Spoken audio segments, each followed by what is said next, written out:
Hello అండి, నా పేరు మహతి. నేనిప్పుడు చెప్పే కథ రోహిణి భైరవ జోషులు గారు రాసిన రాజీ. ఆ రోజు ఆదివారం మధ్యాహ్నం భోజనాలు చేసి కాస్త కునుకు తీస్తున్నారు ప్రసాదరావు, సుమిత్రలు. డోర్ బెల్ మోగిన శబ్దానికి ఉలిక్కిపడి లేచారు ఇద్దరు. భుజంగరావు ఆయన శ్రీమతి సౌజన్య లోపలికొచ్చారు. మా అమ్మాయి పెళ్లి కుదిరింది, ఈ ఆదివారమే నిశ్చితార్థం, ఆ వచ్చే నెలలో పెళ్ళి, తప్పకుండా రావాలి పిలిచారు భుజంగరావు. భుజంగరావు, ప్రసాదరావు డిగ్రీలో క్లాస్మేట్స్. ఇద్దరి ఉద్యోగాలు ఇదే ఊళ్ళో ఉండడంతో అప్పుడప్పుడు కలుసుకునేవాళ్ళు. భుజంగరావుకు ఒక్కతే కూతురు, ఏదో సాఫ్ట్వేర్ ఉద్యోగం చేస్తుందని చెప్పారు. ఇప్పుడు ఆ అమ్మాయిదే పెళ్ళి.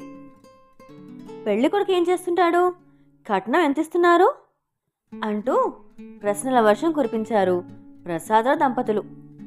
అబ్బే, కట్నం వద్దన్నారు, పెళ్లి మాత్రం గ్రాండ్గా చేయమన్నారు అంది సౌజన్య. అదృష్టవంతులు, మంచివాళ్ళు దొరికారు మెచ్చుకున్నాడు ప్రసాదరావు. చాలా మందిని పిలవాలి, వెళ్ళొస్తాం అని హడావుడిగా వెళ్ళిపోయారు భుజంగరావు దంపతులు. ఎంగేజ్మెంట్ జరుగుతున్న హోటల్కు వెళ్లారు ప్రసాదరావు, సుమిత్ర, కూతురు శిరీషతో పాటు. అది ఒక స్టార్ హోటల్. ఆ హాల్ను సినిమా సెట్టింగ్ లాగా అలంకరించారు. ముగ్గురు కుర్చీలో కూర్చుని చుట్టూ పరిశీలిస్తున్నారు. ఇంతలో ప్రసాదరావు స్నేహితుడు మురళి కనిపించాడు అక్కడ. ఎంత కాలమైంది నిన్ను చూసి అంటూ సంతోషంగా మాట్లాడాడు. మురళి భుజంగరావుకు బంధువు. పెళ్లి కూతురు అతనికి మేనకోడలు వరుస అవుతుంది. అతనే పెళ్లి విశేషాలన్నీ చెప్పాడు. పెళ్లి కూతురు ధాత్రిది ప్రేమ వివాహం, అబ్బాయి కట్నం వద్దన్నాడట. అవును, భుజంగం చెప్పాడు. నిశ్చితార్థమే ఇంత ఘనంగా చేస్తున్నాడు, ఇక పెళ్ళి ఇంకెంత ఘనంగా చేస్తాడో కదా అంటూ ఆశ్చర్యం వ్యక్తం చేశాడు ప్రసాదరావు. ఇదంతా ధాత్రి కోరిక. తనే తండ్రితో చెప్పింది ఎంగేజ్మెంట్ స్టార్ హోటల్లో చేయాలని. వచ్చే నెలలో పెళ్లి కొడుకు భరత్, ధాత్రి కలిసి ప్రీ వెడ్డింగ్ షూట్ కోసం ఢిల్లీ, ఆగ్రా, జైపూర్ వెళుతున్నారు తెలుసా అన్నాడు మురళి. ప్రీ వెడ్డింగ్ షూట్ అంటే అర్థం కాని వాళ్ళ అడిగాడు ప్రసాదరావు. అయ్యో నాన్న, ఇది కూడా తెలీదా నీకు అంది శిరీష. ఇప్పుడు వధూవరులు ఇద్దరు పెళ్లికి ముందు తాజ్మహల్ దగ్గర, ప్యాలెస్ల ముందు రకరకాల దుస్తులతో, పోజులతో ఫోటోలు, వీడియోలు తీయించుకుంటారన్నమాట. సినిమా యాక్టర్లు, పెద్ద పెద్ద సెలబ్రిటీలు ఇలాగే చేస్తున్నారు. దీన్నే ప్రీ వెడ్డింగ్ షూట్ అంటారు. అమాయకంగా నోరు తెరుచుకుని చూస్తున్న ప్రసాదరావు దంపతులకు విడమర్చి చెప్పాడు మురళి. పెళ్లికి ముందే వెళతారా? ఎవరైనా తోడు వెళతారా లేదా? మామూలుగా పెళ్లి తర్వాత హనీమూన్కు వెళతారేమో కదా ఆశ్చర్యపడుతూ అడిగాడు ప్రసాదరావు. పెళ్లి కూతురు వెంట వాళ్ళ పిన్ని వెళుతుందిలే అన్నాడు మురళి నవ్వుతూ. పెళ్లి తర్వాత ఎటు ఏ సింగపూర్కో, బాలీకో వెళతారనుకో కొనసాగించాడు మురళి. ఏమోరా, మనం పాత తరం వాళ్ళం, ఇవన్నీ కొత్త. అప్పట్లో కొంతమంది కాశ్మీర్కో, ఊటీకో హనీమూన్ పేరిట వెళితేనే వింతగా చెప్పుకునేవాళ్ళం. పెళ్ళి కూడా ఏ కళ్యాణ మంటపంలోనో చేసేవాళ్ళు. మన తల్లిదండ్రుల తరంలో అయితే ఇంటి ముందు పందిరి వేసి పెళ్లి చేసేవారు. కాలం మారిపోయిందిరా నిట్టూచాడు ప్రసాదరావు. ఇప్పుడు కళ్యాణ మంటపాలు కూడా పాతబడిపోయాయి అన్నాడు మురళి. ఏం చేస్తాం, ఇప్పుడంతా డెస్టినేషన్ వెడ్డింగ్ అంటూ ఊరవతల ఉన్న రిసార్ట్స్లో పెళ్లి చేస్తున్నారు. పెళ్లికి ముందు సంగీత్, మెహందీ ఫంక్షన్ లాంటి ఉత్తర భారతదేశ సాంప్రదాయాలు కూడా పాటిస్తున్నారు మురళి కొనసాగించాడు. అవునా, ఇవన్నీ చెయ్యాలని పెళ్లి కొడుకు వాళ్ళే అడిగారా ఆరా తీశాడు ప్రసాదరావు. వాళ్ళేం అడగలేదు, పెళ్ళి ఇలాగే చేయాలని ధాత్రి కోరిందట మురళి అన్నాడు. మరి డబ్బు చాలానే అవుతుందిగా అడిగింది సుమిత్ర. అవును, అమ్మాయి పెళ్లి కోసం దాచుకున్న డబ్బుతో పాటు అప్పు కూడా చేస్తున్నాడు భుజంగం. ఏం చేస్తాం, ఒక్కగానొక్క కూతురాయే, కాదనలేక కూతురి మనసు నొప్పించలేక చేస్తున్నాడు. జీవితంలో ఒక్కసారి జరిగే వేడుక కదా అంటాడు భుజంగం. మురళి సమాధానమిచ్చాడు. అమ్మో, ఎంత ఖర్చు! మధ్యతరగతి వాళ్లకు సాధ్యమేనా అనుకున్నాడు ప్రసాదరావు గుండెల మీద చేయి వేసుకొని. తర్వాత నెలలో పెళ్లికి కూడా వెళ్ళొచ్చారు ప్రసాదరావు దంపతులు. ఊరవతల ఉన్న రిసార్ట్స్లో పెళ్లి ఘనంగా చేశారు. ఉత్తర దక్షిణ భారత సంప్రదాయాలు కలగలిపి చేసినట్టుందా పెళ్లి. అమ్మాయి పెళ్ళయ్యాక భుజంగరావుకు వేరే ఊరికి ట్రాన్స్ఫర్ అయిందని తెలిసింది. అతనిని మళ్ళీ కలిసే అవకాశం రాలేదు ప్రసాదరావుకు. 1-2 సార్లు ఫోన్ చేసినా భుజంగరావు ఫోను స్విచ్ ఆఫ్ అని వచ్చింది. శిరీష చదువు కూడా అయిపోయి తను ఒక మంచి సాఫ్ట్వేర్ కంపెనీలో చేరింది. ఇక పెళ్లి సంబంధాలు చూడాలి అనుకున్నాడు ప్రసాదరావు. ఒకరోజు ప్రసాదరావు మార్కెట్కు వెళ్ళి వస్తుండగా దారిలో అనుకోకుండా మురళి కనబడ్డాడు. అబ్బా, చాలా రోజులకు కనపడ్డావు. ఇన్ని రోజులు ఏమయ్యావు? రా ఇంటికెళ్ళి మాట్లాడుకుందాం అని ఇంటికి ఆహ్వానించాడు ప్రసాదరావు. బాగున్నారా అంటూ ఇద్దరికీ కాఫీలిచ్చి అక్కడే ఉన్న సోఫాలో కూర్చుంది సుమిత్ర. ఏంటి విశేషాలు అన్నట్టు మన భుజంగరావు ఎలా ఉన్నాడు? ఫోన్ చేస్తే కలవడమే లేదు. అసలు ఎక్కడున్నాడు అంటూ ప్రశ్నించాడు ప్రసాదరావు. అందుకు మురళి నిర్లిప్తంగా నవ్వి, అతను ఈ ఊర్లోనే ఊరికి దూరంగా ఉన్న కాలనీలో ఉంటున్నాడు. ఎవరితో మాట్లాడడానికి ఇష్టపడటం లేదు. ఈ ఊర్లోనే ఉన్నాడా? అందరితో స్నేహంగానే ఉండేవాడు కదా, ఇంత హఠాత్తుగా అలా ఎందుకు మారిపోయాడు అన్నట్టు వాళ్ళ కూతురు ధాత్రి ఎలా ఉంది ఆశ్చర్యంతో అడిగాడు. ఆ కూతురు వల్లనే ఇలా తయారయ్యాడు అన్నాడు మురళి. ఏమైంది అసలు, వివరంగా చెప్పు కుతూహలంగా అడిగాడు. ఏముంది, పెళ్ళయ్యాక కూతురు అల్లుడు కొన్ని రోజులు బాగానే ఉన్నారు. తర్వాతే వాళ్ళిద్దరి మధ్య కీచులాటలు ప్రారంభమయ్యాయి. పెద్దవాళ్ల జోక్యంతో ఆ చిన్న కీచులాటలు కాస్త పెద్ద గొడవలుగా మారి విడిపోవడం వరకు వచ్చింది వ్యవహారం. మై గాడ్, అదిరిపడ్డారు ప్రసాదరావు దంపతులు. జరిగిందేమిటంటే అంటూ చెప్పుకొచ్చాడు మురళి. భుజంగరావు సౌజన్యలు ఒకసారి కూతురి కాపురం చూద్దామని వెళ్ళారు. కూతురు ఒక్కతే ఇంట్లో పని చేసుకోవడం చూసి, నువ్వు ఒక్కదానివే ఎందుకు పని చేయాలి, నువ్వు అతనితో సమానంగానే చదువుకుని ఉద్యోగం చేస్తున్నావు కదా అంటూ ఇంతెత్తున ఎగిరిందట సౌజన్య. అదేం లేదమ్మా, ఇద్దరిలో ఎవరు ఖాళీగా ఉంటే వాళ్ళు పని చేసుకుంటాం అని ధాత్రి సర్ది చెప్పబోయిందట. అయినా వినిపించుకోకుండా అల్లుడిని చెడామడా కడిగి పారేసిందట. దాంతో అల్లుడికి కోపం వచ్చి, మీ అమ్మ వాళ్ళు ఇక్కడికి వస్తే సహించేది లేదు అని ధాత్రితో గట్టిగా చెప్పాడట. అక్కడికి భుజంగరావు అందరినీ శాంతపరిచి భార్య తరఫున అల్లుడికి క్షమాపణలు కూడా చెప్పాడట. ఇదిలా ఉండగా ఇంకొకసారి ధాత్రి అత్తమామను వెళ్ళినప్పుడు కొడుకు వంట చేయడం చూసి, ఏంట్రా ఆడంగి వెధలాగా ఈ పనులు నువ్వు చేస్తున్నావు, ఆ మహారాణి గారు పని చేయదా, అయినా ఆడపిల్లని మరీ ఇంత గారాబంగా పెంచితే సంసారం ఏం చేస్తుంది అంటూ కోడలిని విజయపురాల్ని నోటికొచ్చినట్టు అనేసిందట. అత్తగారు తన తల్లిని అంత మాట అనేసరికి, మీ అమ్మ ఇంట్లో ఉంటే నేనుండను అంటూ పంతం పట్టింది ధాత్రి. ఎలాగో తల్లిని భార్యను శాంతపరిచాడట ఆ అబ్బాయి. ఆ తర్వాత వాళ్ళు కొడుకు ఇంట్లో అడుగుపెట్టలేదు. ఈ వ్యవహారాలతో ఇద్దరి మధ్య ఎప్పుడూ గొడవలే. ధాత్రి తల్లికి రోజు ఫోన్లు చేసి తమ మధ్య జరిగే గొడవలన్నీ ఏకరువు పెట్టేది.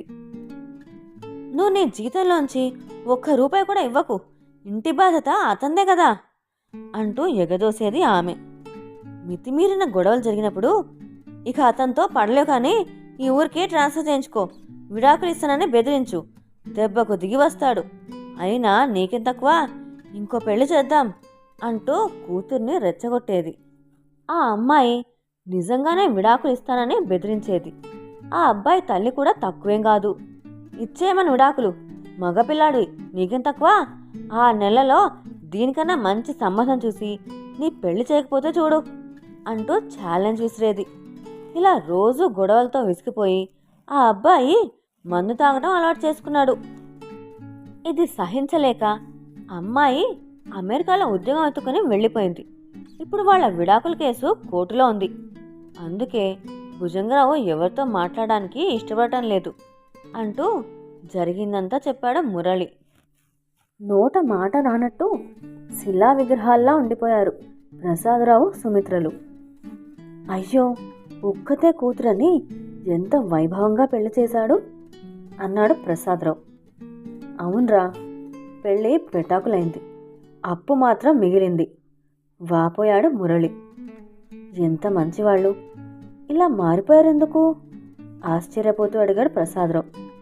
అదే కదా విడ్డూరం, కన్నబిడ్డల మీద విపరీతమైన మమకారంతో వాళ్ళ జీవితాన్నే నాశనం చేశారు ఆ తల్లులు అన్నాడు మురళి. అక్కడ చాలాసేపు నిశ్శబ్దం తాండవం చేసింది. చివరికి ఎలాగో గొంతు పెగుల్చుకొని, ఇక నేను వెళతాన్రా అంటూ మురళి సెలవు తీసుకుని వెళ్ళిపోయాడు. ఆ రోజంతా ఇద్దరికీ నిద్ర పట్టలేదు. ఇలాంటి కేసులు ఈ మధ్య చాలా వింటున్నాం, కానీ మన దగ్గర వాళ్ళ గురించి వినడం ఇప్పుడే అనుకున్నారు.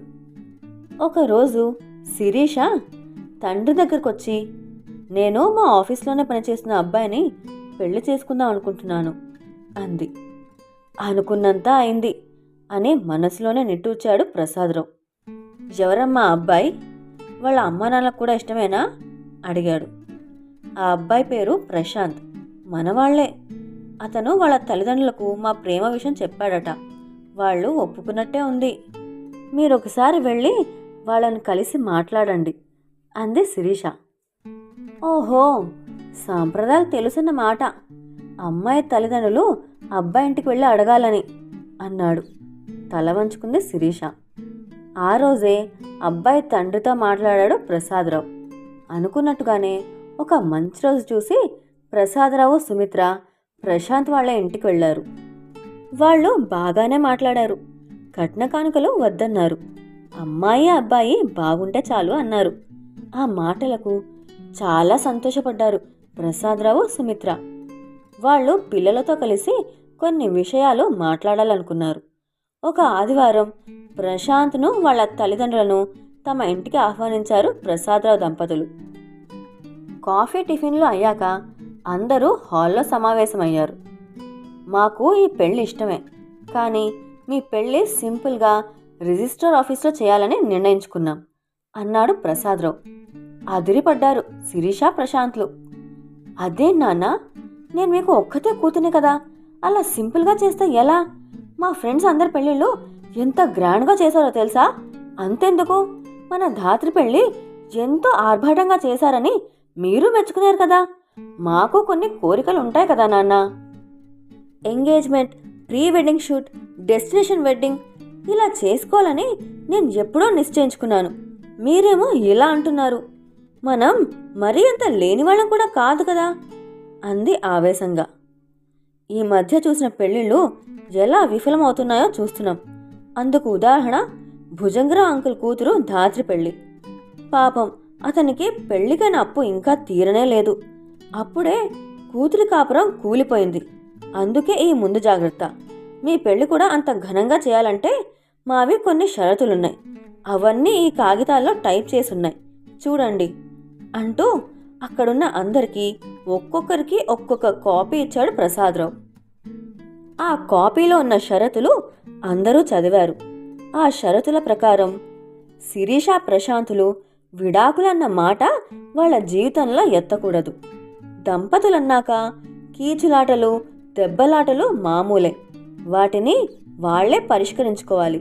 ఇటువైపు పెద్దలు కానీ అటువైపు పెద్దలు కానీ జోక్యం చేసుకోకూడదు. పాత తప్పులను పదే పదే గుర్తు చేస్తూ దెప్పి పొడవకూడదు. ఇద్దరిలోనూ లోపాలుంటాయి, కానీ ఒకరితో ఒకరు రాజీ పడుతూ బతకాలి. దీనికి కావాల్సింది అవతలి మనిషి పైన ప్రేమ. ప్రేమ ఉంటే ఆ మనిషిని తప్పకుండా క్షమించేస్తారు. ఈ షరతులకు ఒప్పుకొని మీరిద్దరూ ఈ కాగితాలపైన సంతకం చేయాలి. అలా సంతకం చేశాక కూడా ఆ షరతులను ఉల్లంఘించే ప్రమాదమూ లేకపోలేదు. అందుకని మీరిద్దరూ నా దగ్గర అప్పు తీసుకున్నట్టు ఈ పత్రం పైన సంతకం చేయాలి. నేను మీ పెళ్లికి ఎంత ఖర్చు పెడతానో అంత డబ్బుకు అప్పు పత్రం అన్నమాట. మీరు కలిసినంతకాలం నాకు ఈ అప్పు తీర్చాల్సిన పని లేదు. మీరు ఎప్పుడైతే విడిపోతారో అప్పుడు నాకు ఈ డబ్బులు వడ్డీతో సహా కట్టాలన్నమాట. నేనొక్కదాన్నే కూతుర్ని కదా, ఈ డబ్బంతా నాదే అంటావేమో. అదేం వీలేదు. మీరు కలిసి ఉంటే ఆ డబ్బు మీది, లేని పక్షంలో అనాథ శరణాలయానికి చెందుతుంది. ఇప్పుడు చెప్పిన విషయాలే ఈ కాగితాల్లో ఉన్నాయి. దీనికి ఒప్పుకుంటేనే మీ పెళ్ళి ఘనంగా చేస్తాను. ఏమంటారు? వివరంగా చెప్పి ఆగాడు ప్రసాదరావు. అది విని ఇంతెత్తున ఎగిరింది శిరీష. మేము అందరిలాగా చేస్తామనుకుంటున్నావా? కళ్ళల్లో నీళ్లు తిరుగుతున్నాయి ఆ అమ్మాయికి. లేదమ్మా, మీ మధ్య ఇప్పుడున్నంత ప్రేమ పెళ్ళయ్యాక ఉండకపోవచ్చు. అప్పట్లో మాకు ఇలాంటి షరతులు ఏవి ఉండేవి కావు. కానీ అవి పెళ్లి మంత్రాల్లో ఉండేవి. ఆ మంత్రాల అర్థం తెలియకపోయినా మేము కొన్ని కట్టుబాట్లకు లొంగి ఉండేవాళ్ళం. మాకు పెద్దలన్నా, బంధువులన్నా, సంఘం అన్నా కాస్త గౌరవం ఉండేది. వాటికి విలువనిచ్చేవాళ్ళం. ఇప్పుడు మీరు అందరూ ప్యాకేజీల పేరిట లక్షల్లో సంపాదిస్తున్నారు. అది మీలో ఆత్మవిశ్వాసాన్ని నింపాలి, కానీ దురదృష్టం కొద్దీ అహంకారాన్ని నింపుతోంది. సర్దుబాటు అన్నదే ఉండటం లేదు. అందుకే 4 రోజులు కూడా కలిసి ఉండలేకపోతున్నారు. ఏమైనా ఈ నిర్ణయాన్ని ప్రశాంత్ తల్లిదండ్రులు మేము కలిసి తీసుకున్నాం అన్నాడు ప్రసాదరావు. నాన్న, మమ్మల్ని నమ్మండి. మీకు కావాలంటే సంతకం పెడతాం. మా పెళ్ళి మీరు ఇష్టంగా చేస్తేనే చేసుకుంటాం. మామూలు కళ్యాణ మంటపంలో చేయండి చాలు. తర్వాత మీరే చూస్తారుగా మేము ఎలా కాపురం చేస్తామో అంది శిరీష ఆత్మవిశ్వాసంతో. అనుకున్నట్టుగానే వాళ్ళ పెళ్ళి ఒక కళ్యాణ మంటపంలో చేశారు. తర్వాత వాళ్లకు వేరే ఊరికి ట్రాన్స్ఫర్ అయ్యి వెళ్ళిపోయారు. పోనీ ఇది ఒకందుకు మంచిదేలే అనుకున్నారు అంతా. ప్రశాంత్ తండ్రికి ఒక అనుమానం వచ్చింది. వీళ్ళు అప్పు తీర్చాల్సి వస్తుందనే భయంతో రాజీ పడతారేమో అని. మొదట్లో భయంతో రాజీ పడతారు. కొన్ని సంవత్సరాల తర్వాత అది అలవాటుగా మారి వాళ్ళు నిజమైన ప్రేమతో చిన్న చిన్న పొరపాట్లను క్షమించుకుంటూ పరస్పరం ఇష్టపడుతూ బతుకుతారు. ఒకరి కోసం ఒకరు రాజీ పడటంలో ఉండే ఆనందాన్ని పొందుతారు. చూస్తూ ఉండండి అన్నాడు ప్రసాదరావు ధీమాగా. శిరీష ప్రశాంత్ల పెళ్ళై 10 ఏళ్లైంది. వాళ్ళ నుంచి ఎలాంటి ఫిర్యాదులు లేవు. ఇప్పుడు వాళ్లకు 2 పిల్లలు. దంపతులిద్దరూ ఎంతో ఆనందంగా ఒకరి కోసం ఒకరు అన్నట్టు పాలు నీళ్ళలా కలిసిపోయి కాపురం చేస్తున్నారు.